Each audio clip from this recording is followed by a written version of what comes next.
Right. Please introduce yourself and say what you do. I am Cosima. I am a singer, a songwriter, and I guess head of my own label as well. Great. What is your happy place? The studio. I think to me it's kind of, I feel like one studios feel kind of like bunkers, so they feel very safe. And it is where I make music and usually where I record my vocals, and I love singing, so yeah. How did this come to be your happy place? Oh, I remember the first person, my sister's now husband, he had a studio like when we were teenagers, and he was the first person to let me like use his studio, and I just remember there was no other place that made me feel happier than, like, I would count down like the hours and the days so I could get back in the studio. So, yeah. What do you do in your happy place? I usually write songs at home, but I usually track vocals. I do vocal sessions usually in the studio. And I just love recording my voice, and I love playing with my voice, and it's kind of like my tool for communication. So that's kind of what the studio symbolizes to me. Nice. How do you feel when you are in your happy place? I feel lots of different things. Because I guess, I come here to sing, so I come here to communicate. So I can feel really sad here, but that's like okay because I can communicate that. I feel really happy when I'm here. I feel I can be angry, come here and vent.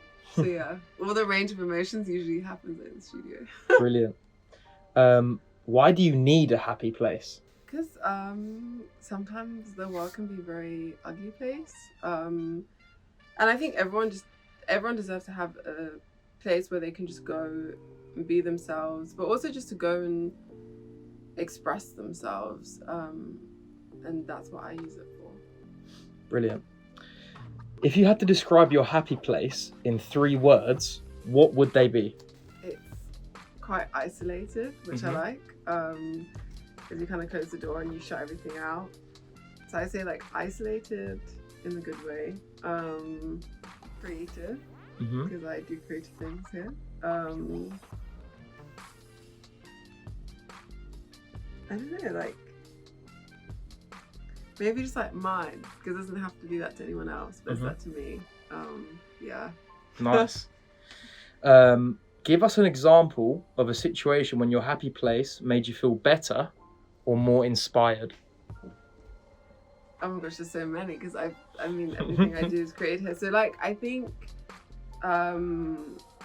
there've been I think it's kind of like there's been so many times in my life where I didn't quite know how to communicate something in like a verbal way or like in a spoken way, and I've somehow managed to come here and or like to a studio and just find a way of communicating that. So I think every time I do that I feel better and